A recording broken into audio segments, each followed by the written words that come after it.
उपलब्ध है MDH मिर्ची धनिया हल्दी, असली मसाले सच सच, MDH।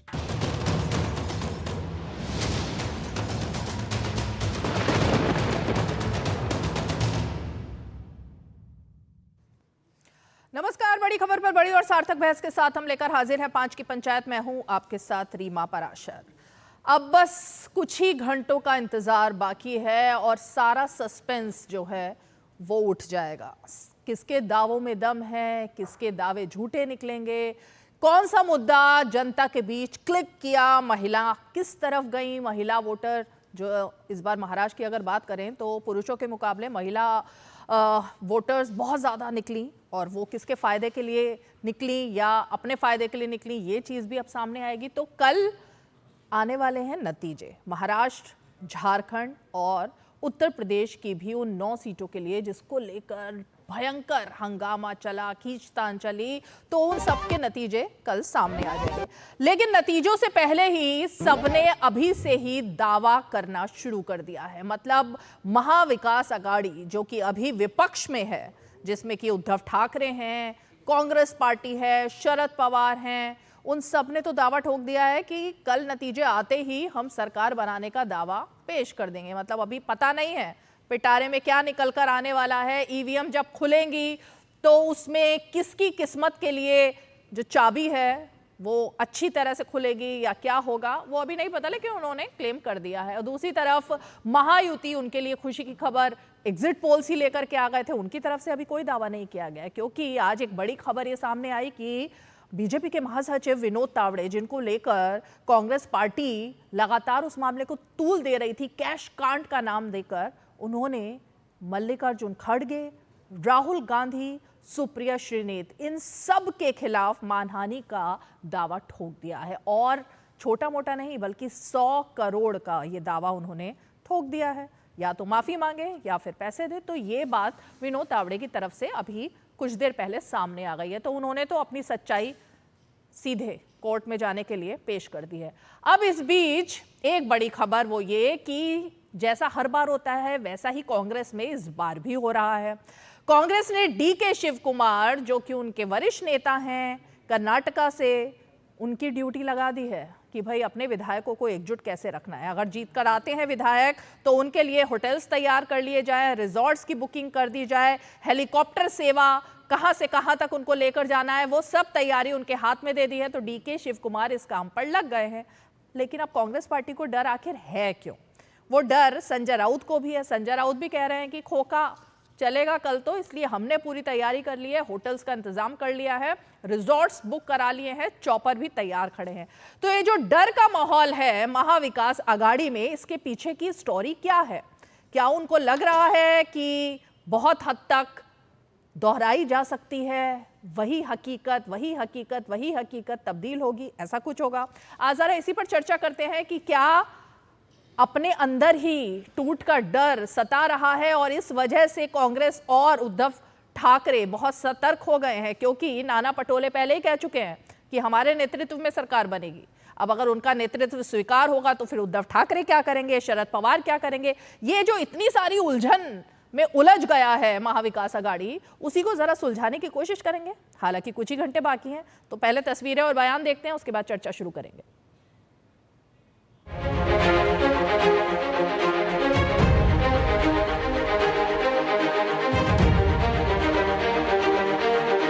दूर दरार से लोग चुनकर आएंगे।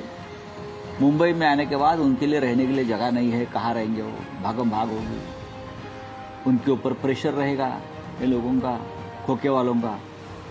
तो सबकी रहने की व्यवस्था एक होटल में एक जगह पर करने की योजना हम बना रहे हैं। हमारा सबके साथ संपर्क है। महाराष्ट्र में महाविकास आघाड़ी की सरकार आएंगी, ये क्लियर हो चुका है और हम 25 तारीख को महाविकास आघाड़ी सरकार बनाएंगे। घबराए हुए हैं, इसीलिए ऐसी बातें कर रहे हैं। महाराष्ट्र भी जीतेंगे, झारखंड भी जीतेंगे।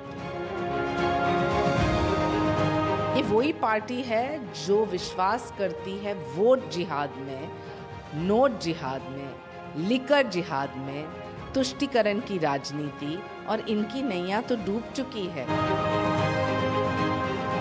कि ये सारी टेंशन लेने की उनकी ज़रूरत नहीं है कि होटल्स बुक करें और चॉपर्स बुक करें। उनको महाराष्ट्र की जनता उनको छुट्टी देने वाली है अगले 25 साल के लिए। 4 दिन की चांदनी फिर अंधेरी रात है। महायुति वाले बहुत खुश हो रहे हैं क्योंकि ज़्यादातर सर्वे उनको बढ़त में दिखा रहे हैं, उनकी सरकार बनते दिखा रहे हैं। लेकिन जनता का जो सर्वे है, जो हमारे 9 करोड़ से ज़्यादा मतदाता हैं, उनका जो सर्वे है वो साफ साफ कह रहा है कि महाविकास आघाड़ी के नेतृत्व में सरकार बनने वाली है। भारतीय जनता पार्टी और एनडीए गठबंधन को 51+ सीटें मिलने जा रही है। निश्चित रूप से हम लोगों को जनता जनार्दन पर भरोसा है और उन्होंने जिस तरह से मैंडेट दिया है, हम ये कह सकते हैं हम दोबारा सरकार बनाने जा रहे हैं। जनता जेल में जाने वाले जो गठबंधन के घटक दल हैं उसके खिलाफ जनादेश देगी। एनडीए जो दावा कर रही है, एनडीए मुगालते में है, दिवा स्वप्न देख रही है। देखो, महाराष्ट्र में कांग्रेस की लीडरशिप में ही सरकार महाविकास आघाड़ी की बनेगी। नाना पटोले जी को कांग्रेस हाईकमांड ने कहा है कि आप मुख्यमंत्री बन रहे हो, तो राहुल गांधी, प्रियंका, सोनिया, खड़गे साहब ने इस प्रकार से ऐलान करना चाहिए।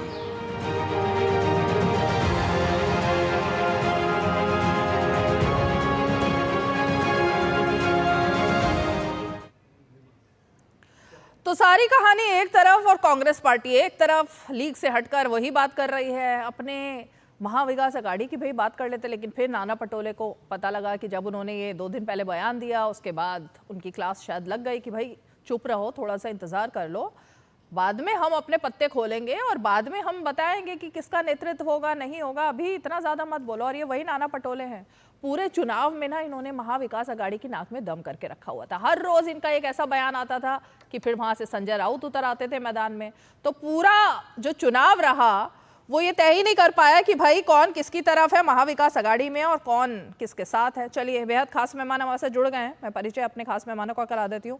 बीजेपी का पक्ष रखने के लिए बीजेपी के प्रवक्ता गोपाल कृष्ण अग्रवाल जी हमारे साथ मौजूद हैं। हमारे साथ मोहम्मद फरहान, कांग्रेस पार्टी के नेता मौजूद हैं। हमारे साथ विजय कृष्णा जी जो कि शिवसेना के प्रवक्ता और नेता हैं वो जुड़े हुए हैं। तुषार रसल जी, थोड़ी देर में हमारे साथ उद्धव गुट के प्रवक्ता और नेता जुड़ने वाले हैं। और एक और खास मेहमान वरिष्ठ पत्रकार और राजनीतिक विश्लेषक राकेश शुक्ला जी हमारे साथ स्टूडियो में मौजूद हैं। लेकिन मोहम्मद फरहान जी, शुरुआत आप ही से करती हूँ। किसका नेतृत्व होगा? अभी तो जनता का नतीजा भी नहीं आया, ईवीएम भी नहीं खुले, दावा पहले ही ठोक रहे हैं। हाँ, हो गया कि रीमा जी, नेतृत्व की बात करना भी जल्दीबाजी होगी। हम और आप टीवी पर बैठ करके ये तय नहीं करेंगे कि किसका नेतृत्व होगा। ये तो तय करते हैं राष्ट्रीय नेतृत्व कि कौन नेतृत्व करेगा। और सबसे पहले आप देखिए कि कल रिजल्ट आने जा रहा है और जनता ने किसको नेतृत्व सौंपा है, ये सबसे अहम बात होनी चाहिए। दूसरी बात मैं कहना चाहूंगा कि महाराष्ट्र की जो जनता है उसने संविधान बचाने के लिए महाविकास आघाड़ी को वोट किया है। उसने गुजरात के व्यापारियों को जो लूट मचाए हुए थे महाराष्ट्र में, उसको भगाने के लिए महाराष्ट्र की जनता ने महाविकास आघाड़ी को वोट किया है। बहन बेटियों को महफूज करने के लिए महाराष्ट्र में महाविकास आघाड़ी के पक्ष में वोट किया है। इसके अलावा नौजवानों को रोजगार मिले इसलिए महाविकास आघाड़ी के पक्ष में वोट किया है। लोगों को सुकून और चैन से सोने को मिले वहां पर, इसलिए महाविकास आघाड़ी के पक्ष में वोट किया है। इसके अलावा जो नौजवान दर दर की ठोकरें खा रहे हैं उनको नौकरी मिले इसलिए। और ये कहना अभी जल्दीबाजी होगा कि कौन किसका नेतृत्व करेगा। अभी कल रिजल्ट आने दीजिए, उसके बाद ये तय। नहीं तो हम थोड़ी ना तय कर रहे हैं, नेतृत्व कौन तय कर रहा है? नाना पटोले तय कर रहे हैं। आपके महाराष्ट्र के अध्यक्ष तो वही है ना, उन्होंने खुद ही तय कर लिया। नहीं, नाना पटोले जी ने ये थोड़ी कहा कि मैं मंत्री बन रहा हूँ, उनका कोई ऐसा बयान नहीं आया है। ये जल्दबाजी होगी कहना, और राष्ट्रीय नेतृत्व तय करता है कि कौन क्या सबकी भूमिका रहती है, वो बताएंगे कल रिजल्ट आने के बाद। थोड़ा सा धैर्य रखें, संयम रखें। तो रिजॉर्ट वगैरह बुक हो गए? लेकिन नहीं, रिजॉर्ट बुक करने की जरूरत तुम्हें होगी जिनके बंदे कम पड़ेंगे। हम तो देख रहे हैं कि महाराष्ट्र की जनता हमको पूर्ण बहुमत की सरकार बनाने का मौका दे रही है और इसलिए हम बिल्कुल निश्चिंत हैं। और जिन्हें परेशानी होगी, जिन्हें घबराहट होगी, वो रिजॉर्ट बुक करें और चाहे होटल बुक करें, चाहे जो कुछ बुक करें, कोई दिक्कत नहीं। तुषार जी, मतलब आप ही के अलाई हैं मोहम्मद फरहान, पूरी तरह से मना कर रहे हैं, रिजॉर्ट बुक ही नहीं हो रहा। संजय राउत कह रहे हैं कि होटल बुक हो चुके हैं, रिजॉर्ट बुक हो चुके हैं, सब कुछ बुक कर लिया है हमने। तो ये मतलब क्या चल क्या रहा है, समझ में नहीं आया कुछ। ये होटल और रिजॉर्ट जो बुक किए ऐसा बोल रहे हैं, वो कुछ अलग काम के लिए हो सकते हैं। एक्चुअली देखा जाएगा तो होटल और रिसोर्ट बुक करने की जरूरत ये बीजेपी को है, बीजेपी ने ही ये किया है। आपने देखा रहेगा तो पहले उन्होंने गुजरात में किए थे, उसके बाद गुवाहाटी में किए थे। ये सब काम उनका है और उनको जरूरत है ये सब उल्टी उटपटांग चीजें करने की। बीजेपी का काम ही वही है, लोगों को फोड़ना और फोड़ के अपनी तरफ लेना। एक दिन ऐसा आएगा कि बीजेपी में जो अभी लोग हैं, एक दिन उठ के सब बीजेपी से दूसरे पक्ष में जाएंगे। बीजेपी के पास कोई उनका खुद का आदमी नहीं रहेगा। और अगर देखना चाहोगे आप सब के तो सब देख लीजिए, सब चले जाएंगे बीजेपी से, सब चले जाएंगे। अरे आधा से ज्यादा तो हमारे इधर के लोग ही आए ना। अच्छा, हमारी पार्टियां फोड़ के तो आधा से ज्यादा लोग आपके पास आए हुए बीजेपी के पास। तो वो सब वापस आ जाएंगे। अब देख लेना आगे क्या होता है। गोपाल कृष्ण जी, कौन किसको तोड़ने वाला है भाई? अभी से ही टूट की ही बात चल रही है। मतलब जीत के दावे से ज्यादा तोड़ने की बातें ज्यादा हो रही हैं एक दिन पहले। नहीं, काम तो उनका ही है ना तोड़ने का। तो पूरी तरह से ये जो हो रहा है कि ये जो न सूत न कपास और जुलाओं से लट्ठा लट्ठी, इनके यहाँ तो पूरा ये चल रहा है कि ये करना है हमने, वो सरकार बन रही है। आपने जनता की भावनाओं को, जनता की आकांक्षाओं को, अपेक्षाओं को मीट आउट करने के लिए क्या किया? आपकी प्रदेश सरकारों ने क्या परफॉर्म किया? अब एग्जिट पोल क्या आ रहे हैं, जनता की भावनाएं क्या है, इसको कोई तवज्जो नहीं है। एक दिन की चांदनी फिर अंधेरी रात वाली बात है। कल इन्हें सब पता चल जाएगा क्या होगा। ग्राउंड लेवल पे ना इन्होंने काम करना है, कितना ना विजन है, ना लीडरशिप है, ना डायरेक्शन है। तो इसके बेस पे कैसे ये प्रदेश चल जाएंगे, कैसे सरकारें चलाएंगे? भ्रष्टाचार, भाई भतीजावाद, अपीजमेंट पॉलिटिक्स, ये अब पुरानी बातें। इस पे अब जनता ये काट की हंडियां हैं, ये अब चढ़ेंगी नहीं बार बार। अब इनके पास कोई डायरेक्शन नहीं है।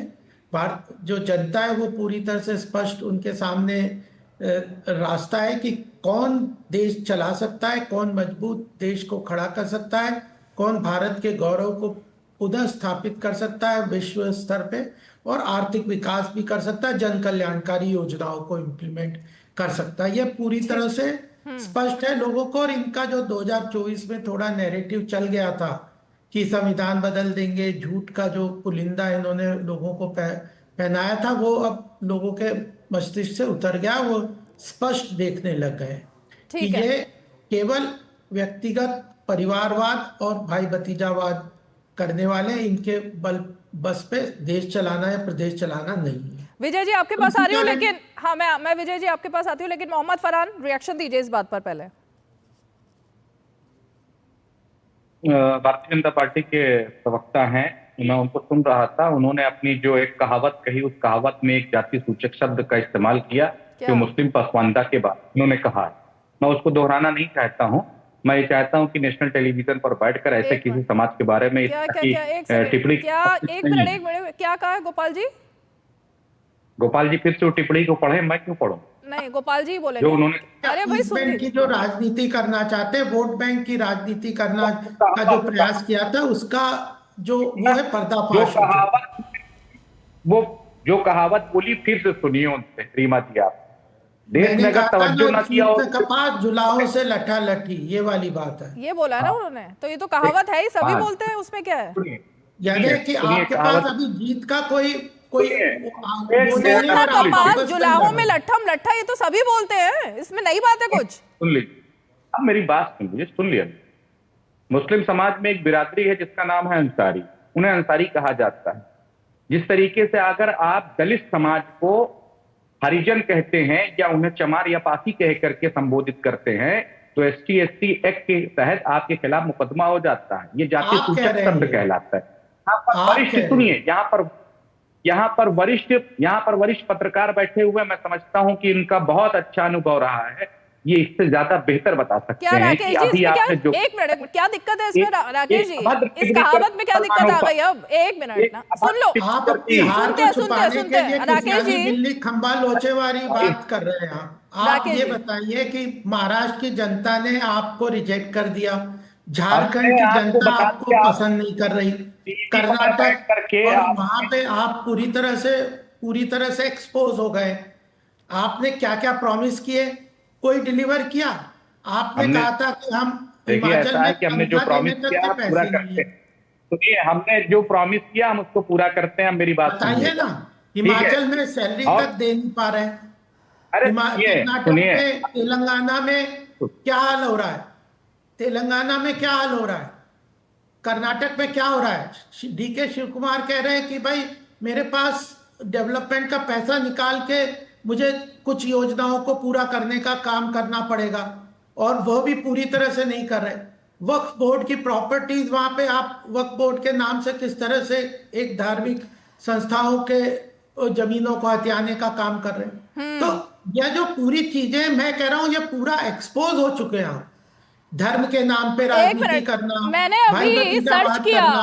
मैंने अभी सर्च किया, ये जिस पर आप आपत्ति जता रहे हैं, मुझे इसमें कहीं आपत्ति दिखाई नहीं दी। इसमें सब में ऐसे ही बताया गया है कि भाई जिनके पास अपनी ताकत नहीं है वो आपस में लड़ रहे हैं, लेकिन नतीजा कुछ और निकलेगा। यही तो इसका मतलब है। इसमें इतनी क्यों विपत्ति आ गई, आपत्ति आ गई? क्या आ गई? विपत्ति और आपत्ति नहीं आनी चाहिए वाली बात है। इसमें विपत्ति आपत्ति नहीं आनी चाहिए। इसमें ऐसी कोई बात ही नहीं है। क्यों रिजेक्ट कर रहे हैं? इसमें ऐसी कोई बात ही नहीं है। झारखंड में क्यों नहीं आपको जनता पसंद कर रही?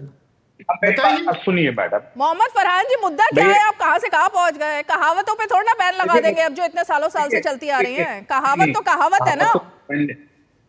देखिए, एक बात सुनिए, जो इनका झूठा प्रेम था मुस्लिम पासमंदा के बारे में, वो आज टीवी पर बैठकर भारतीय जनता पार्टी के एक प्रवक्ता ने उसको आईने की तरीके से साफ कर दिया। मतलब कहावत उन्होंने गलत ले लिया, आप ये कह रहे हो, लेकिन हमें गलत नहीं लग रहा उसका। अभी अगर ट्रिपल तलाक के अंदर महिलाओं को, अगर ट्रिपल तलाक के अंदर मुस्लिम महिलाओं के अधिकारों को हमने प्रोटेक्ट किया है, परसों प्रधानमंत्री ने क्या कहा? परसों प्रधानमंत्री जी ने कहा कि अगर मैं 100% सैचुरेशन की बात करता हूं, मोहम्मद फरहान जी एक मिनट, गोपाल जी एक सेकंड, मुसलमानों को भी मिल रहे हैं, नहीं मिल रहे? एग्जैक्टली मोहम्मद फरहान जी, जब आपको एक कहावत से दिक्कत हो गई है तो आपको फिर मुसलमानों के अंदर जब जाति की बात करना चाहती है बीजेपी, और अभी मांग भी उठ रही है कि क्यों सिर्फ हिंदुओं में ही जाति की बात की जाए, मुसलमानों में क्यों ना की जाए, तब आप लोग क्यों चुप रहते हैं? फिर अपने नेता को समझाइए ना कि फिर पसमानदा की भी बात हो, तब मुसलमानों की जातियों की भी बात हो। ये तो मुद्दा था ना इस चुनाव में पूरा, लेकिन तब कोई कुछ नहीं बोला। दिक्कत क्या है इसमें? देखिए, सुन मत, हाँ, आपके ही चैनल ने करके भारतीय जनता पार्टी का जितना हो सका था उतना उन्होंने आपने प्रचार किया है। किसने प्रचार किया भाई?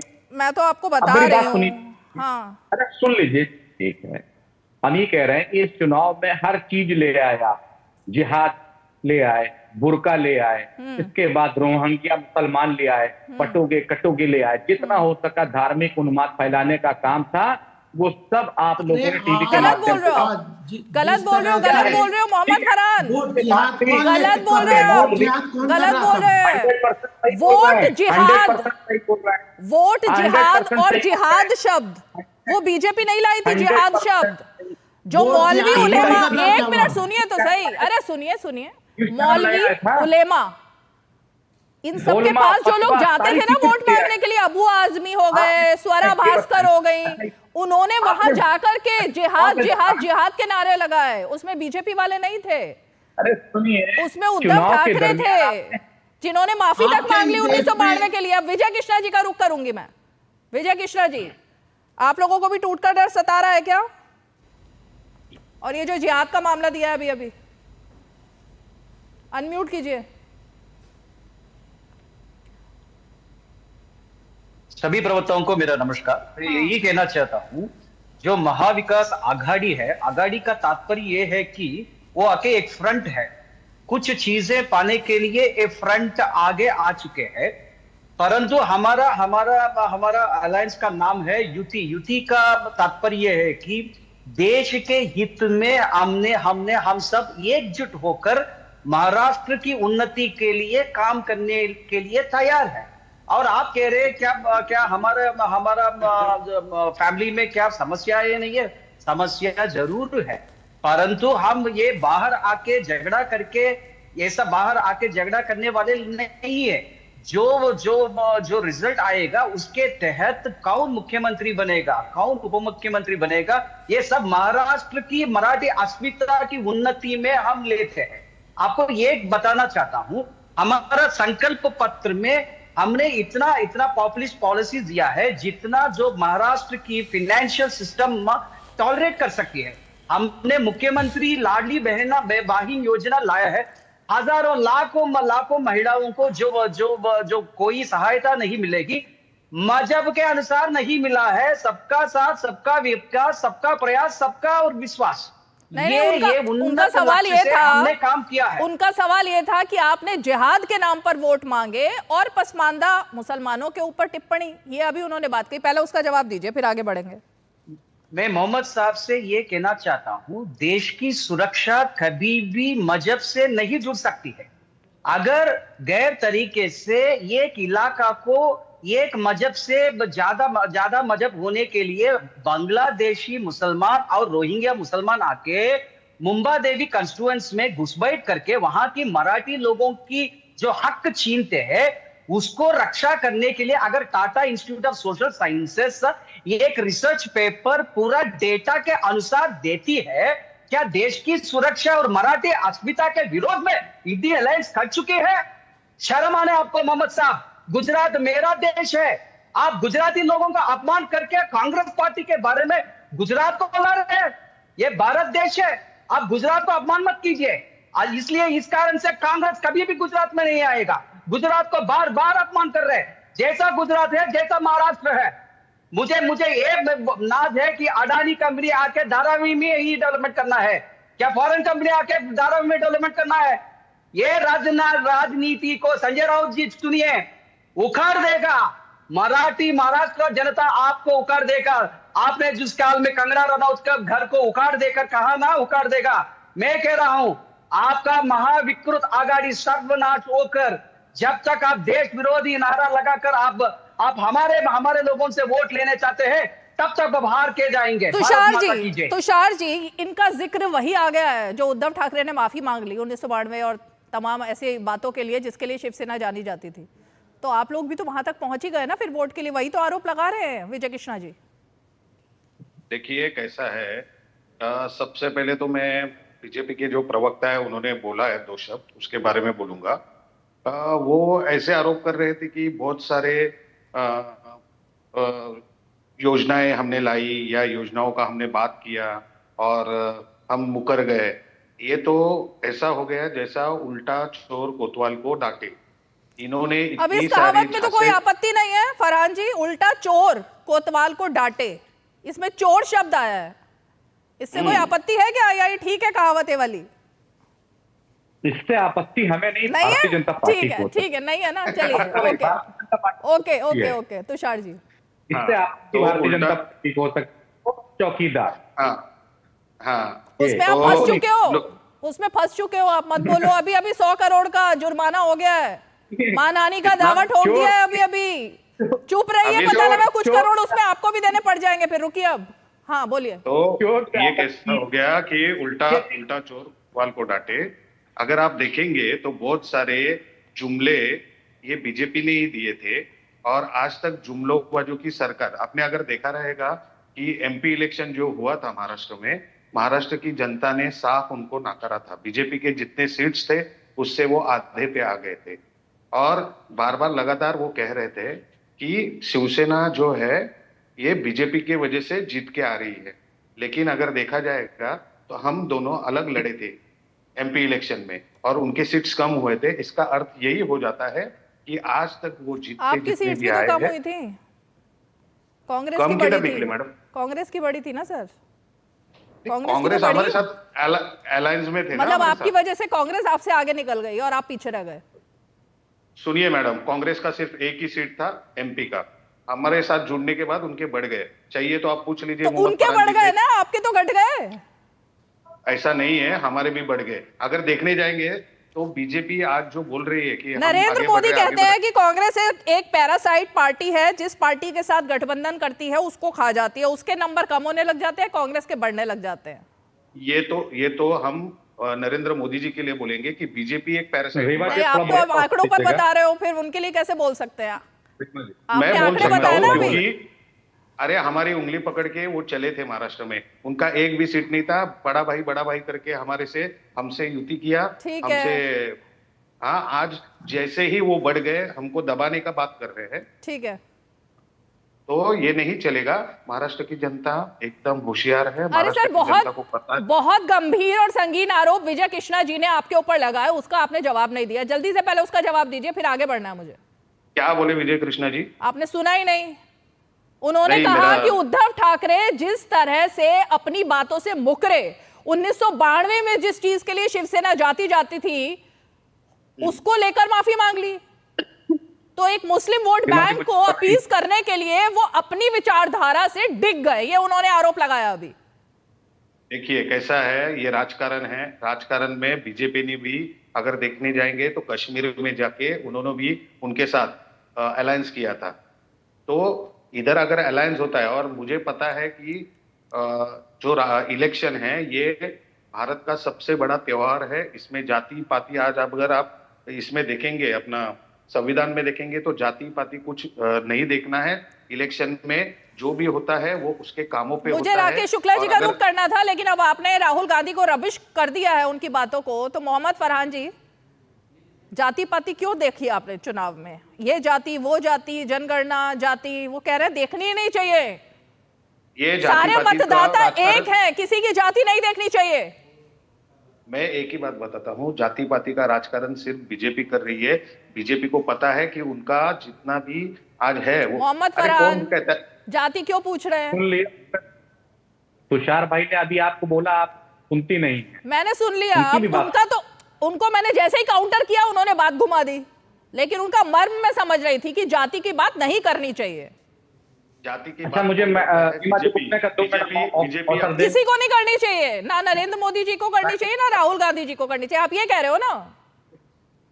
किसी को करनी नहीं चाहिए, लेकिन बीजेपी अपना पक्ष लेकिन बचाने के बीजेपी लिए को नहीं जाति करनी पाति चाहिए। का- अच्छा, ओके, ठीक है। बीजेपी अपना पक्ष बचाने के लिए जाति पाति का राजकारण करती है। मोहम्मद कभी भी फरहान, जल्दी देखिए। बोलिए, जल्दी बोलिए, जल्दी बोलिए। हाँ, नहीं, जल्दी तो नहीं बोलेंगे, मुझे कम से कम 2 मिनट चाहिए। या तो मुझे 2 मिनट का आप टाइम दें, या तो फिर किसी और का आह्वान करें।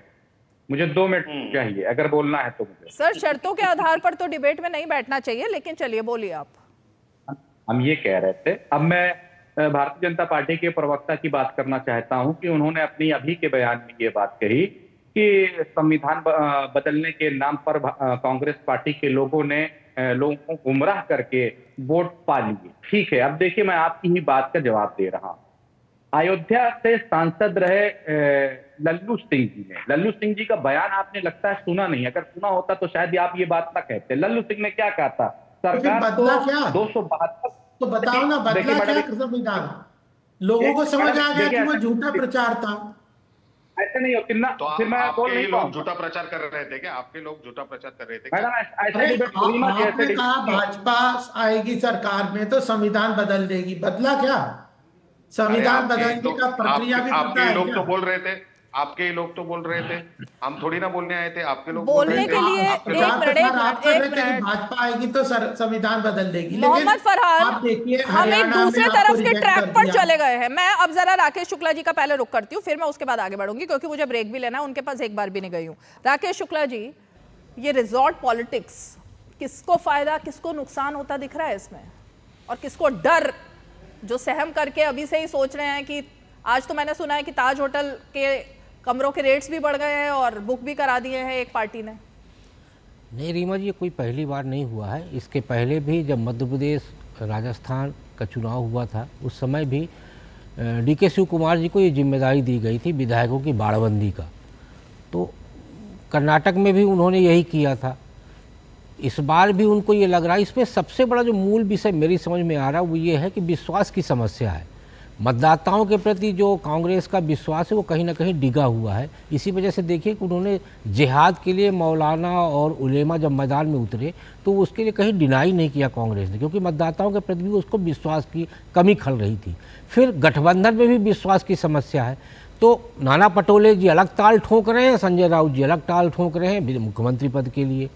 अब जो विधायक चुन के आने वाले हैं, कांग्रेस पार्टी उन विधायकों पे भी विश्वास नहीं कर पा रही, इसलिए बाड़बंदी का प्रयास किया जा रहा। मैं ये कहता हूँ यदि आपको लगता है कि आपके कमिटेड हैं लोग जिनको आपने टिकट दिया है वो छोड़ के नहीं जाएंगे, तो आपको ये बाड़बंदी करने का, विधायकों की बंधक बनाने का प्रयास नहीं करना चाहिए। इसके पहले कांग्रेस से ही लोग टूट के आए ना। आपके सचिन पायलट जी को देखिए, राजस्थान से विधायकों को लेकर दिल्ली पहुंचे।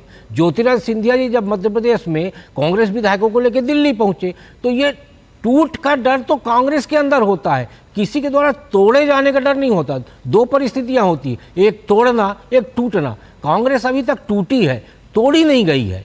अब शिवसेना में भी एकनाथ शिंदे जी टूट के गए, तोड़े नहीं गए। अजीत पवार जी भी टूट के गए, तोड़े नहीं गए। तो इन दोनों चीज़ों को, परिस्थितियों को समझने की आवश्यकता है। और सबसे मूल बात यह है कि महाविकास अघाड़ी में जो एक बड़ी बात है वो है विश्वास की समस्या का। और मुझे लगता है वो विश्वास की समस्या जब तक हल नहीं होगी तब तक महाविकास अघाड़ी में इसी तरह से बाड़बंदी और ताल ठोकने का क्रम चलता रहेगा। तुषार रसल, कैसा है, अभी जो शुक्ला जी कह रहे थे, शुक्ला जी ज्येष्ठ पत्रकार है, मैं उनको बताना चाहता हूं कि महाराष्ट्र में अगियर आपने 2.5-3 साल में देखा रहेगा, ये सब काम बीजेपी ने किया हुआ है। बीजेपी ने सबसे पहले लोगों पे आरोप लगाए, भ्रष्टाचार के आरोप लगाने के बाद उनको वॉशिंग मशीन में डाला और खुद के पार्टी में ले लिया। एकनाथ शिंदे जब छोड़कर गए पार्टी और वो अपने साथ इतने सारे सांसद और विधायक लेकर गए, उन्होंने उद्धव ठाकरे पर आरोप लगाया कि उद्धव ठाकरे ना वर्षा कभी गए, ना जाते हैं, ना हमारी सुनवाई है, आगे कर देते हैं आदित्य ठाकरे को।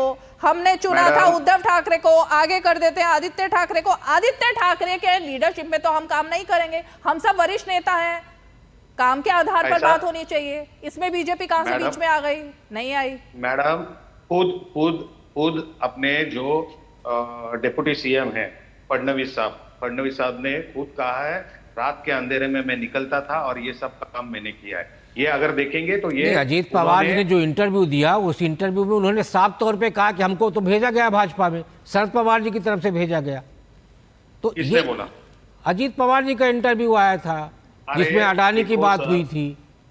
देखो सर, अगर आप देखेंगे तो ये बीजेपी का षड्यंत्र है। बीजेपी ने आज लोगों को, मुझे एक ही बात बताइए, हम अपनी बेटियों को सेव करने के लिए हम अपने तुषार जी, मेरा एक छोटा सा प्रश्न है, क्या आप ये मानते हैं कि महाराष्ट्र में महायुति और महाविकास अघाड़ी में दोनों में एक बेसिक अंतर ये है कि दोनों गठबंधन में महायुति में अभी तक जो एकनाथ शिंदे चीफ मिनिस्टर है वो भी दावा नहीं कर रहे, अजीत पवार भी दावा नहीं कर रहे, देवेंद्र फडणवीस भी दावा नहीं कर रहे, और ना ही कोई बाड़बंदी का प्रयास हो रहा। लेकिन महाविकास अघाड़ी में तीनों दल अपना अपना दावा कर रहे हैं। उद्धव जी भी मुख्यमंत्री का दावा कर रहे हैं, कांग्रेस भी दावा कर रही, और शरद पवार जी तो पीछे से चाहते हैं कि सुप्रिया सुले जी बन जाए। तो क्या आप ये मानते हैं ना कि समन्वय का अभाव है आपके महाविकास अघाड़ी में, जबकि महायुति में अभी भी समन्वय दिख रहा है?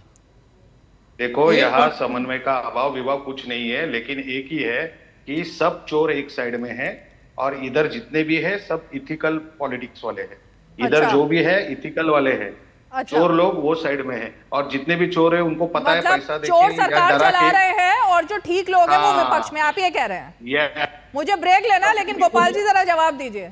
हाँ, सबसे बड़ी बात है, अभी ये दलित की बातें कर रहे हैं, पिछड़े वर्ग की बात कर रहे हैं। आज ही आप देखिए राजस्थान में क्या हुआ, राहुल गांधी ने भजनलाल जाटव से माला पहनने को मना कर दिया दलित। अरे सुन लीजिए, सुनिए ना, सुनिए तुषार जी। देखिए, बहुत महत्वपूर्ण बात है। अभी ये आई है खबर कि राहुल गांधी ने राजस्थान में भजनलाल जाटव जी से माला पहनने तक को रिफ्यूज कर दिया।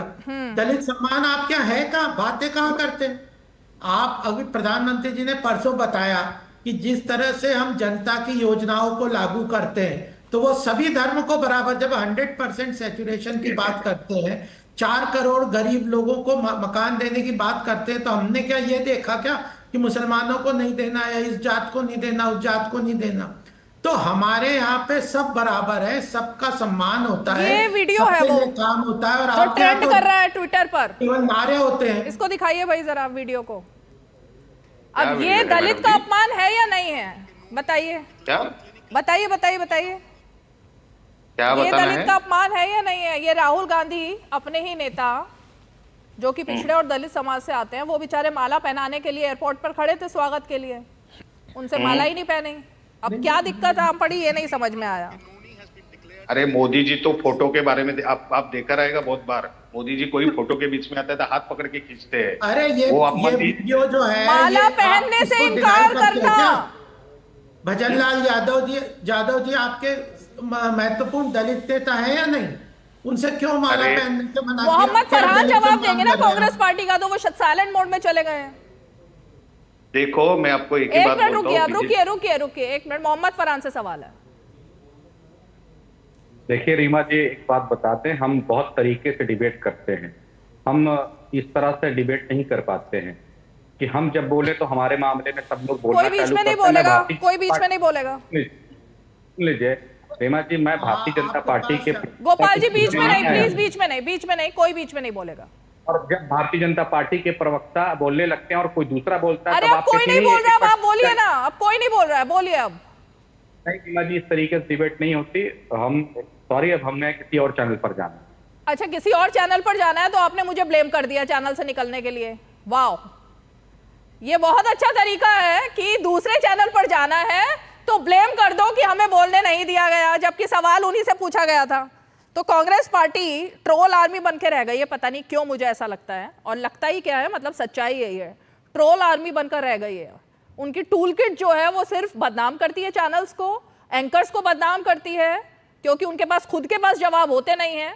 और फिर उसके बाद दूसरे चैनल पर जाना है तो भाई चैनल छोड़कर चले जाएंगे ब्लेम करके सीधे। तो इसको कहते हैं हिट एंड रन करना, जो कि संसद में भी हो रहा है। चलिए, बहुत बहुत शुक्रिया। मैं आ रही हूं आप सबके पास, एक छोटा सा ब्रेक ले लेते हैं। बढ़िया है, क्यों ना? प्राकृतिक हल्दी, मिर्ची, धनिया। नहीं, मिर्ची, धनिया, हल्दी, MDH। Muthoot finance gold overdraft. अपने सोने को हमारे सुरक्षित लॉकर्स में डिपॉजिट कीजिए। उस सोने पर 24/7 क्रेडिट लाइन लीजिए और फिर पैसे एक बार लीजिए या बार बार, आपके हाथ में। कम या ज्यादा, घर में या ब्रांच में, आपके हाथ में। ब्याज सिर्फ उतने ही दिन का भरिए जितने दिन पैसे इस्तेमाल कीजिए। Muthoot finance gold overdraft. Gold loan कमाल, बाकी लोन बेमिसाल। छोटे थे तो माँ प्यार से मूर्ख बुलाती थी, मूर्खानंद। और ये तो सच में मूर्ख समझते हैं। कस्टम डिपार्टमेंट वाले बन के कॉल कर रहे हैं और कह रहे हैं कि आपके पार्सल से ड्रग्स पकड़ा गया। सब समझते हैं, पहले डराएंगे फिर कहेंगे पैसे ट्रांसफर करो। अब प्यार से चाहे जो बुला लो, पर मैं मूर्ख नहीं हूं, याद रहे। यूपीआई सेफ है। यदि आपको भी कोई इस तरह डराना चाहे तो उसे कहो मैं मूर्ख नहीं हूं।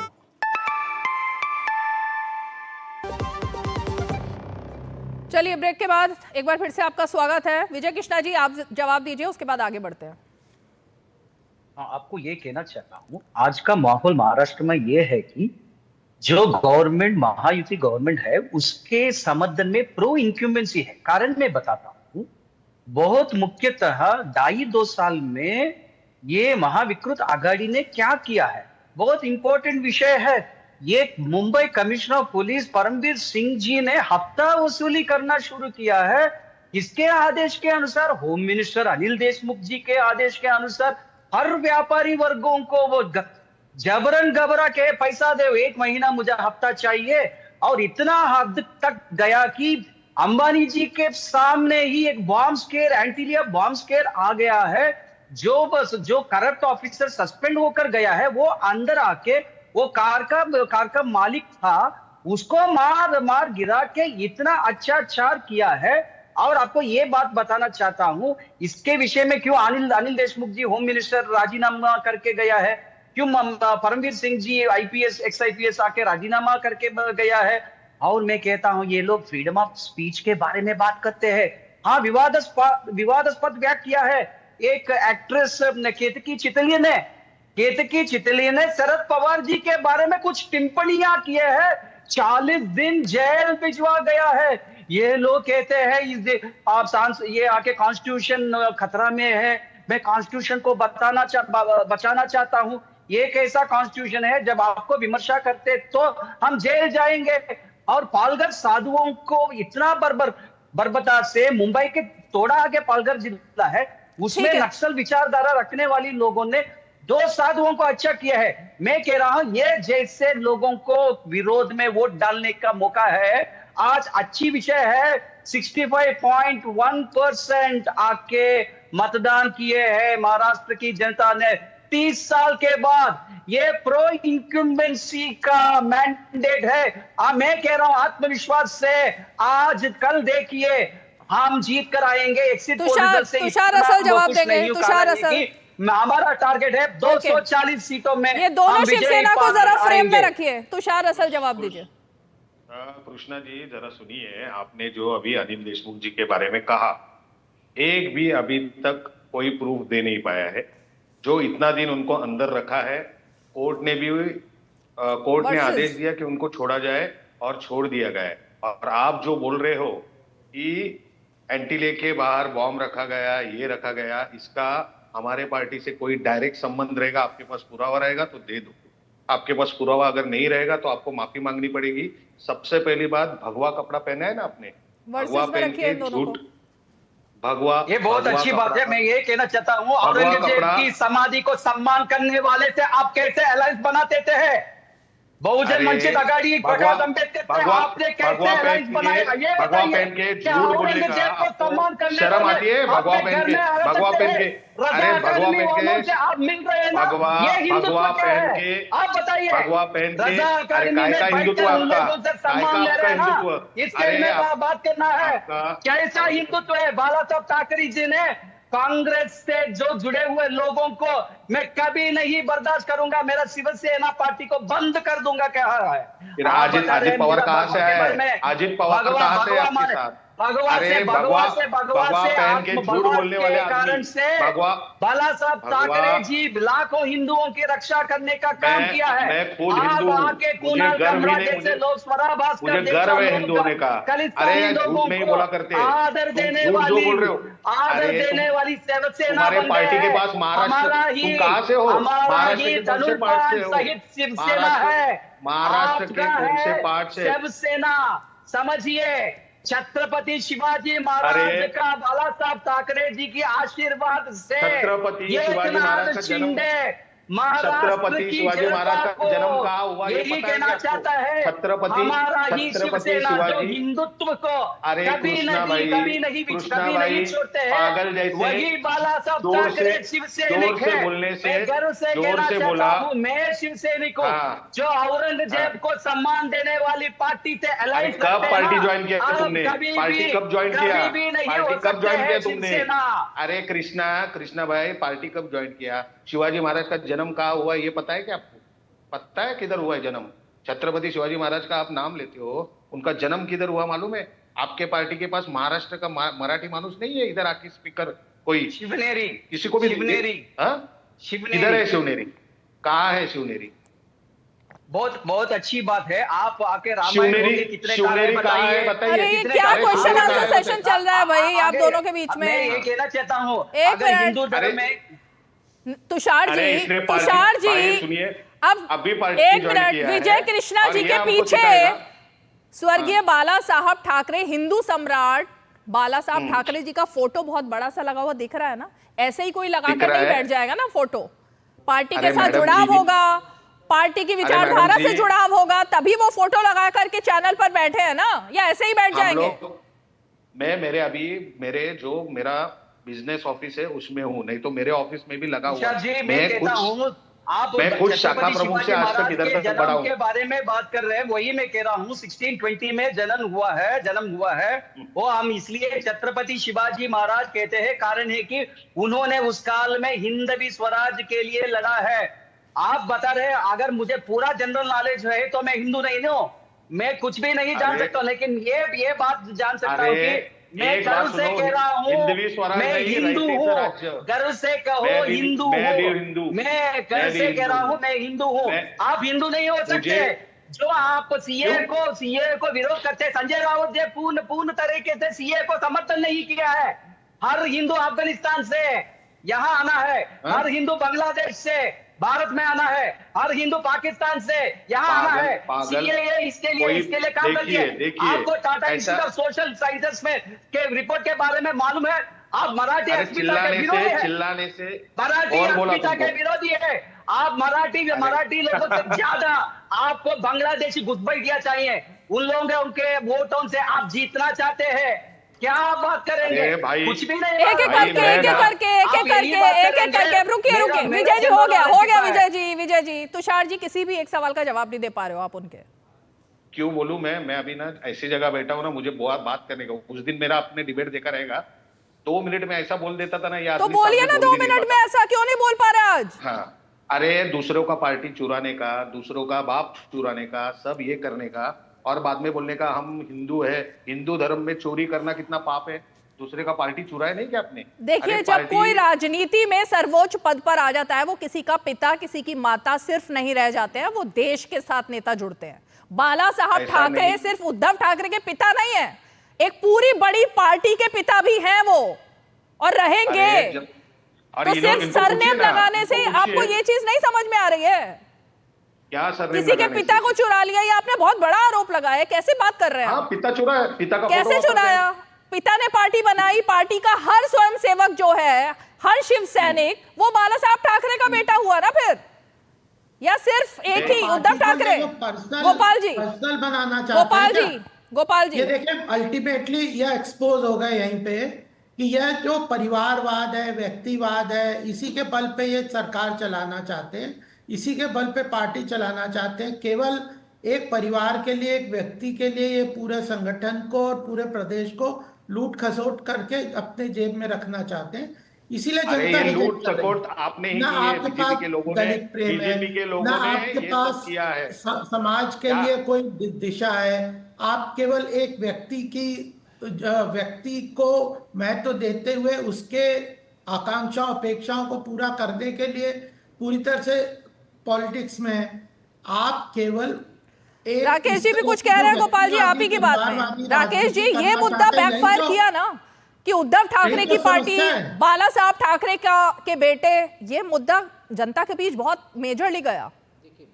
ठाकरे एक संस्थान है। एक मिनट सुनिए, राकेश जी भी बोल रहे हैं। इसका कोई सम्मान, राकेश जी बाला साहब देवरस आपकी पर्सनल प्रॉपर्टी है क्या? बाला साहेब ठाकरे व्यक्ति नहीं है, बाला साहेब ठाकरे एक संस्थान है और एक विचारधारा है। और मेरा ये मानना है कि बाला साहेब ठाकरे यदि नहीं होते उस समय पर, तो आज से 3 दशक पहले की मुंबई की हालत के बारे में कल्पना करिए कि दाऊद इब्राहिम जैसे आताताइयों के हाथ में पूरी मुंबई होती। ये वही बाला साहेब ठाकरे हैं जिनकी हनक और हुड़क के कारण पाकिस्तान मैच खेलने नहीं आया। तो आज सबसे मूल बात यह है कि बाला साहेब जैसी विचारधारा के साथ या उस विचारधारा को लेकर कौन आगे बढ़ रहा है। तो ऐसे में जो एक भारत के अंदर विरासत की जो बात आती रही है, तो अभी तक विरासत हमेशा पिता का पुत्र के साथ गया है। लेकिन मुझे लगता है जिस तरीके से उद्धव जी बाला साहेब की विचारधारा से पीछे हटे हैं, उसमें बाला साहेब ठाकरे के जो अनुयायी हैं एकनाथ शिंदे, वो मुझे लगता है कहीं ना कहीं बाला साहेब की विरासत लेके आगे ना निकल जाएं। क्योंकि लोकसभा चुनाव में भी उनका प्रदर्शन बहुत अच्छा था। निखिल जैन भी शिवसैनिक उनको स्वीकार कर रहे हैं। राकेश जी, निखिल जैन भी जुड़ गए हमारे साथ। सॉरी निखिल, इतना लेट आपको जोड़ने के लिए, लेकिन राजनीतिक विश्लेषक और कांग्रेस पार्टी के समर्थक माने जाते हैं। निखिल जैन, हिंदू हृदय सम्राट बाला साहब ठाकरे, ये बोलने से दिक्कत थी ना राहुल गांधी को, और इसको बड़ा मुद्दा बनाया प्रधानमंत्री नरेंद्र मोदी से लेकर सभी बीजेपी के नेताओं ने, श्री एकनाथ शिंदे ने। तो हिंदू हृदय सम्राट है या नहीं है भाई? अभी तो बोल दीजिए, अब तो चुनाव खत्म हो गए। नहीं रीमा जी, बीजेपी तो बहुत सारे मुद्दे बनाते रहा। बीजेपी तो बटेंगे तो कटेंगे पहले लाए, फिर जब उन्हीं के अलायंस पार्टनर्स ने साथ नहीं दिया तो वो एक है तो सेफ है हो गया। जब ये सब भी नहीं चला तो विनोद तावड़े जो बीजेपी के नेशनल जनरल सेक्रेटरी हैं, राष्ट्रीय महामंत्री हैं, वो कैश डालते 100 करोड़ का मानहानि का दावा ठोक दिया है। 100 करोड़ का, आप तो एडवोकेट भी है ना, आई थिंक 100 करोड़ का ठोक दिया मानहानि का दावा। आप मत बोलिए इस मुद्दे पर, मत बोलिए इस मुद्दे पर। नहीं रीमा जी, आप मेरे पे 200, आप मेरे ऊपर 200 करोड़ रुपए का मानहानि का मुकदमा दाखिल कर सकती है, मैं आपके ऊपर 500 करोड़ का कर सकता हूँ। कोई भी मानहानि का मुकदमा कर सकता है। उसका मतलब ये नहीं है कि सामने वाले ने मानहानि करी है या नहीं करी, वो एक कोर्ट बताएगा। बात यह है कि बीजेपी के एक नेता वीडियो पर कैश बांटते हुए पाए गए हैं, जिन नेता को पहली बात तो उस स्टेट में उस वक्त होना ही नहीं चाहिए था इलेक्शन कमीशन की गाइडलाइंस के हिसाब से। पटोले का ऑडियो भी सुना ना बिटकॉइन का, फिर तो सुप्रिया सूले का भी सुना। अब ऑडियो सुनना या फिर की वीडियो देखना, दोनों में क्या वो है। लेकिन हम आगे बढ़ते हैं ना, मुद्दे पर आइए। हिंदू हृदय सम्राट, हिंदू हृदय सम्राट पर आते हैं। छोटी सी बात कर, हिंदू हृदय सम्राट, एक मिनट तुषार जी रुकिए, तुषार जी रुकिए। डीडी न्यूज चैनल के एंकर नहीं है, पत्रकार नहीं है ये। और आप भी, मुझे नहीं लग रहा है कि शिवसेना उद्धव गुट के प्रवक्ता हैं, क्योंकि आप ऑफिस में बैठे हैं। आप कह रहे हैं अगर मैं ऑफिस में नहीं होता तो 2 मिनट में ठीक कर देता इनको। तो आपको ऐसी जगह से फिर डिबेट करनी चाहिए थी जहां आप 2 मिनट के आधे सेकंड में ठीक कर देते। नहीं कर पा रहे ना ठीक आप इतनी देर से उनको। निखिल जैन, अब रुकिए एक सेकंड।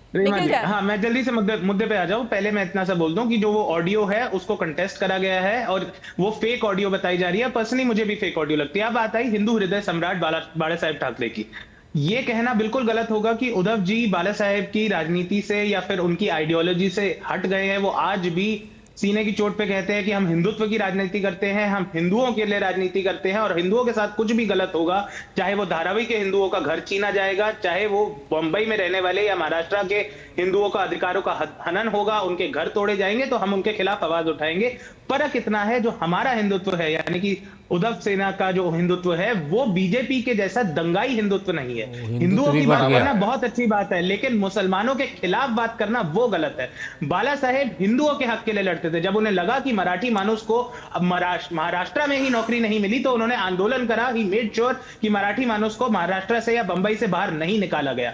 बाला साहेब ने यह राजनीति नहीं करी थी कि सारे मुसलमानों को मार दो, मुसलमान घुसपैठिए है, मुसलमान परजीवी है। राकेश शुक्ला जी को फ्रेम में लाइए, मुझे ब्रेक लेना है, लेकिन 1 मिनट राकेश शुक्ला जी जवाब दीजिए। बाला साहब ठाकरे का हिंदुत्व और निखिल जैन का Hindutva. Okay okay okay okay. Bala Saheb Thackeray, ये बड़ा दुर्भाग्य की बात है। कांग्रेस की तरफ से भगवा आतंकवाद कहा गया, उसके बाद पीछे हट गए। अब जाति की राजनीति की गई, तमाम जातियों को बांटा गया, और आज पहली बार मुझे लगता है जो कांग्रेस के समर्थक उनको सोचना चाहिए, हिंदुत्व को 2 भागों मत बांटिए। हिंदुत्व एक है, क्योंकि कांग्रेस को कल इस पे फिर से स्पष्ट करना पड़ेगा। उसमें उद्धव ठाकरे का हिंदुत्व और नरेंद्र मोदी योगी आदित्यनाथ का हिंदुत्व कुछ नहीं होता। हिंदुत्व एक होता है। और यदि इतना ही हिंदुत्व के पुरोधा थे उद्धव जी, तो जब पुण्यतिथि आई थी बाला साहेब ठाकरे की, उसमें ये लिखने में क्यों गुरेज किया गया हिंदू हृदय सम्राट, जबकि इसके पहले सरेआम लिखा जाता था। तो हिंदुत्व को मत बांटिए निखिल जी, हिंदुत्व एक ही रहेगा, भारत का नहीं, विश्व का, सनातन का। पूरा विश्व हिंदुत्व को मानता है, सनातन धर्म को मानता है और भारतीय संस्कृति का अनुसरण करता है, और ये कोरोना में भी दिख गया है। इसलिए प्लीज हिंदुत्व को मत बांटिए। जातियों को बांटने का काम तो कांग्रेस कर रही है, कम से कम हिंदुत्व को बचाइए, क्योंकि कांग्रेस इस पे जल चुकी है पहले ही भगवान बनवा के। ये बड़ा मुद्दा हो गया। 1 मिनट रुकिए, एक छोटा सा ब्रेक लेते हैं। निखिल जान आप ही के पास आऊंगी, एक छोटा सा ब्रेक ले लेते हैं। आप देखते रहिए 5 की पंचायत।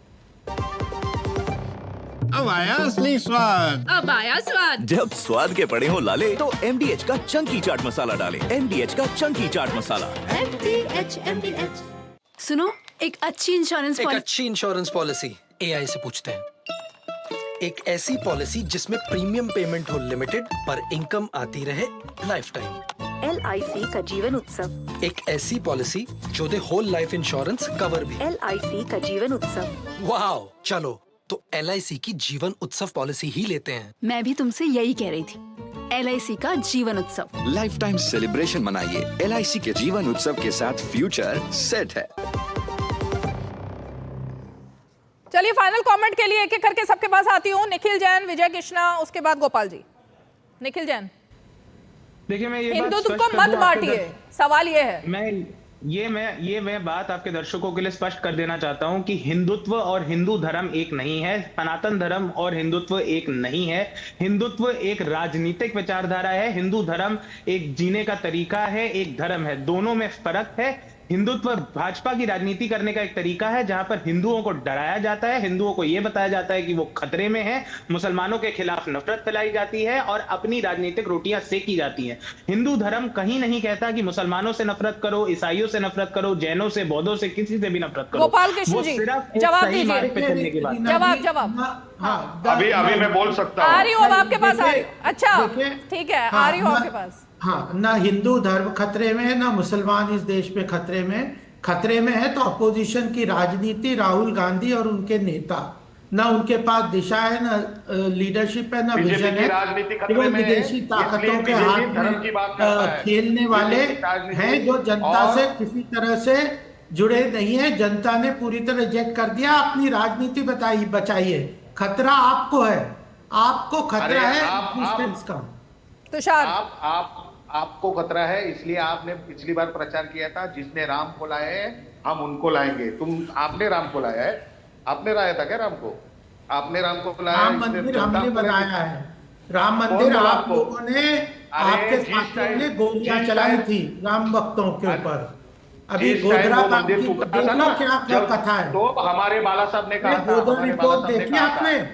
देखी गोधरा रिपोर्ट? पता चलेगा कि आप लोगों ने राजनीति में देश को धोखा है। गोधरा रिपोर्ट देख लेते हैं, आपको पता चलेगा कि किस तरह की गंदी राजनीति में आप लोगों ने देश को धोखा है। विजय कृष्णा, ठीक है, विजय कृष्णा फाइनल कमेंट।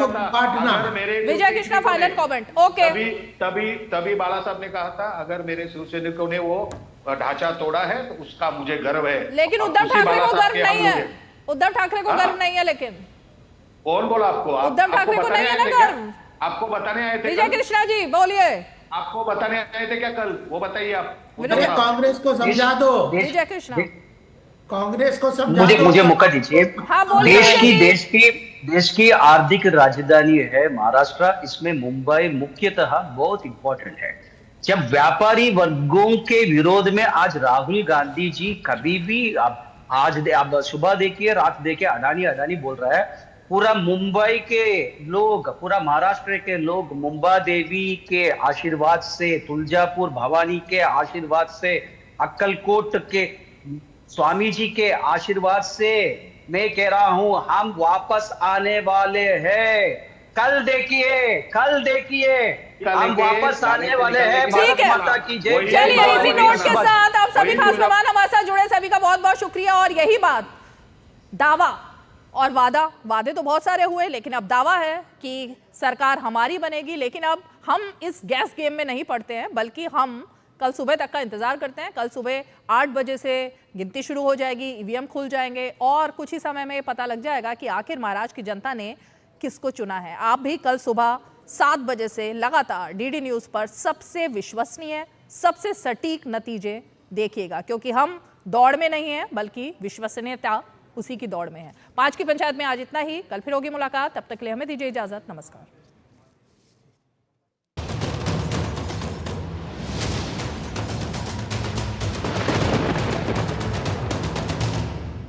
5 की पंचायत के प्रायोजक थे बढ़िया है, शुद्ध है, MDH मिर्ची धनिया हल्दी, असली